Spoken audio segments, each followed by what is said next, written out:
شان وطن دکھاتی ہے 26 جنوری، شان وطن دکھاتی ہے 26 جنوری، جنتا کا دل بڑھاتی ہے 26 جنوری۔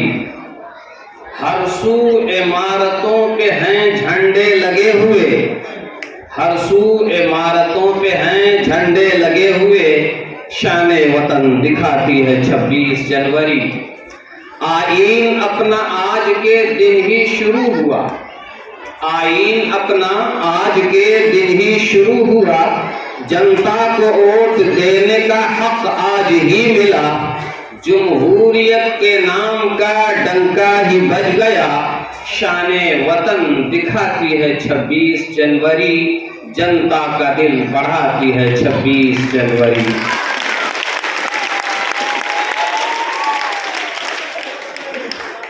اسی طرح ایک شاعر نے بہت اچھا شعر کہا ہے، وہ بھی آپ کے حوالے کرتا ہوں، اس کے بعد اصل بات پر آتا ہوں۔ وطن کی سرزمین سے عشق و الفت ہم بھی رکھتے ہیں، وطن کی سرزمین سے عشق و الفت ہم بھی رکھتے ہیں، کھٹکتی جو رہے دل میں وہ حسرت ہم بھی رکھتے ہیں، ضرورت ہو تو مر مٹنے کی ہمت ہم بھی رکھتے ہیں، ضرورت ہو تو مر مٹنے کی ہمت ہم بھی رکھتے ہیں، یہ جرأت یہ شجاعت یہ بصالت ہم بھی رکھتے ہیں۔ زمانے کو ہلا دینے کے دعوے باندھنے والوں، زمانے کو ہلا دینے کے دعوے باندھنے والوں، زمانے کو ہلا دینے کی طاقت ہم بھی رکھتے ہیں۔ بلا سے ہو اگر سارا جہاں ان کی حمایت پر، بلا سے ہو اگر سارا زمانہ سارا جہاں ان کی حمایت پر، خدائے ہر دو عالم کی حمایت ہم بھی رکھتے ہیں۔ محترم سامعین، 26 جنوری سن 1950 کو اپنا ملک ہندوستان جمہوری ہوا، یعنی اپنے ملک میں اپنے لوگوں پر اپنا قانون لاگو ہوا۔ آزاد ہندوستان کا اپنا دستور بنانے کے لیے ڈاکٹر بھیم راؤ امبیڈکر کی صدارت میں 29 اگست 1947 کو 7 رکنی کمیٹی تشکیل دی گئی تھی۔ ان 7 رکنی کمیٹی میں مولانا ابوالکلام آزاد، بیرسٹر آصف علی، خان عبدالغفار خان، محمد سعد اللہ، عبدالرحیم چودھری، بیگم اعزاز رسول اور مولانا حسرت موہانی کے نام بھی شامل ہیں، جس کو ملک کا موجودہ دستور مرتب کرنے میں 2 سال 11 ماہ اور 8 دن لگے تھے۔ دستور ساز اسمبلی کے مختلف اجلاس میں اس نئے دستور کی ہر ایک شق پر کافی بحث ہوئی، پھر 26 نومبر 1949 عیسوی کو اسے قبول کر لیا گیا اور 24 جنوری 1950 کو ایک مختصر اجلاس میں تمام ارکان نے نئے دستور پر دستخط کر دیا، سوائے مولانا حسرت موہانی کے۔ انہوں نے کہا کہ یہ دستور برطانوی دستور کا ہی اجرا اور توسیع ہے، اس سے آزاد ہند کا مقصد پورا نہیں ہوگا۔ بہرحال 26 جنوری 1950 عیسوی کو اس نئے قانون کو لاگو کر کے ملک بھر میں پہلا یوم جمہوریہ منایا گیا۔ اس طرح ہر سال 26 جنوری یوم جمہوریہ کے دن کے طور پر پورے ملک میں جوش و خروش کے ساتھ منایا جاتا ہے، اور 15 اگست 1947 کی طرح یہ تاریخ میں ملک کا قومی اور یادگاری دن بن گیا ہے۔ 26 جنوری کو جشن کے طور پر کیوں مناتے ہیں؟ 26 جنوری کو جشن کے طور پر کیوں مناتے ہیں؟ تو آئیے تاریخ کے اوراق کا ہم مشاہدہ کرتے ہیں۔ محترم حضرات، جشن کا یہ دن ہندوستانیوں کو یوں ہی نہیں ملا، اس کے لیے بڑی بڑی قربانیاں دینی پڑی، لاکھوں جانوں کے نذرانے پیش کرنے پڑے، تب جا کر 26 جنوری کو جشن منانے کا یہ ذرّی موقع ہندوستانیوں کو نصیب ہوا ہے۔ انگریز کا پہلا قافلہ سن 1601 عیسوی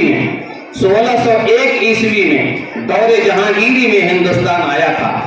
اس حساب سے ہندوستان سے انگریزوں کا انخلا 1947 عیسوی میں 346 سال بعد ہوا۔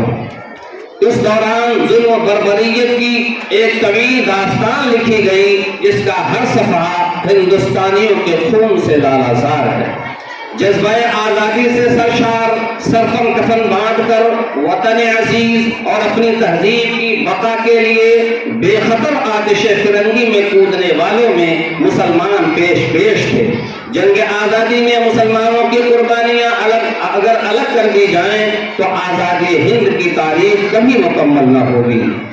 آزادی ملنے کے بعد سب سے بڑا مسئلہ یہ اٹھا کہ ملک کا دستور کیسا ہو، مذہبی یا لا مذہبی، اقلیت و اکثریت کے درمیان حقوق کس طرح طے کیے جائیں۔ چنانچہ آئین ہند کے ابتدائی حصے میں صاف صاف یہ لکھا گیا ہے کہ ہندوستانی عوام یہ تجویز کرتے ہیں کہ ہندوستان کو ایک آزاد سماجوادی جمہوری ملک کی حیثیت سے وجود میں لایا جائے، جس میں تمام شہریوں کے لیے سماجی، معاشی، سیاسی انصاف، آزادی خیال، آزادی اظہار رائے، آزادی عقیدہ و مذہب و عبادت، انفرادی تشخص اور احترام کو یقینی بنایا جائے گا۔ جمعیت علماء ہند کے جنرل سیکریٹری مولانا حفظ الرحمان سیوہاروی نے بحیثیت رکن اسمبلی اقلیتوں کو مراعات دلانے میں اہم رول ادا کیا ہے۔ غرض کہ ہندوستانی جمہوری نظام ایک بہترین نظام ہے۔ 26 جنوری کو اسی مساوی دستور و آئین کی تائید میں کثیر المذاہب ملک ہونے کے باوجود باہمی یکجہتی اور میل جول کے اس عظیم ملک ہندوستان کی جمہوریت پر ناز کرتے ہوئے 26 جنوری کو جشن جمہوریت منا کر شہیدان ملک اور آئین کے بانیین و مرتبین کو بہترین خراج عقیدت پیش کی جاتی ہے۔ تجارت کی آڑ میں انگریز، اب آئیے تھوڑی سی ہم تاریخ سے اور روشناس کراتے ہیں کہ یہاں کے لوگوں نے کس طرح سے اپنے ملک کے لیے قربانیاں دیں اور پھر یہ ملک کیسے آزاد ہوا، اور پھر اس کے بعد یہ 26 جنوری جو یوم جمہوریہ یعنی یہ آئین کا دن ہے، آئین آج کے دن مرتب ہوا تھا، لہذا کچھ تاریخ آپ کے سامنے میں پیش کروں گا۔ انگریز 1601 میں تجارت کی غرض سے ہندوستان آیا۔ اس وقت ہندوستان میں جہانگیر بادشاہ کی حکومت تھی۔ انگریزوں کو باقاعدہ تجارت کی اجازت جہانگیر کے دوسرے لڑکے شاہ جہاں نے دی تھی۔ رفتہ رفتہ اس کمپنی نے تجارت کی آڑ میں اپنی فوجی طاقتوں میں اضافہ کرنا شروع کر دیا تھا۔ مال کی جگہ ہتھیار، ملازم کی آڑ میں فوجیوں کو انگلستان سے بلانا شروع کر دیا تھا، مگر دہلی میں مغلیہ سلطنت کی مضبوطی کی وجہ سے انہیں خاطر خواہ کامیابی نہیں ملی۔ شاہ جہاں کے دوسرے لڑکے اورنگزیب عالمگیر کی وفات کے بعد مغلیہ سلطنت کمزور ہونے لگی۔ 18ویں صدی میں مغلیہ سلطنت کے کمزور ہوتے ہی انگریزوں کے عروج کا دور شروع ہوا۔ پورے ملک پر قبضے کا پلان بنایا، ہندوستانیوں کو غلامی کی زنجیروں میں جکڑنے کا منصوبہ طے کر لیا۔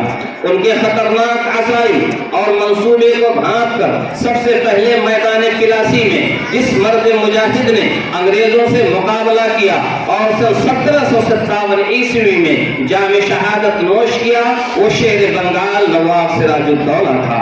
پھر 1799 عیسوی میں سرنگا پٹنم میں انگریزوں کا مردانہ وار مقابلہ کرتے ہوئے شیر میسور ٹیپو سلطان رحمت اللہ علیہ نے ملک پر جان نچھاور کر دی، جن کی شہادت پر انگریز فاتح لارڈ ہارس نے فخریہ اعلان کیا تھا کہ آج سے ہندوستان ہمارا ہے۔ 1803 عیسوی میں انگریزی فوج دہلی میں فاتحانہ انداز میں داخل ہوئی اور بادشاہ وقت شاہ عالم ثانی سے جبرن ایک معاہدہ لکھوایا کہ خلق خدا کی، ملک بادشاہ سلامت کا، حکم کمپنی بہادر کا۔ یہ معاہدہ گویا اس بات کا اعلان تھا کہ ہندوستان سے اب اسلامی اقتدار ختم ہو چکا ہے، وطنی آزادی اور مذہبی تشخص ان کے رحم و کرم پہ ہوگی۔ ایسے بھیانک ماحول اور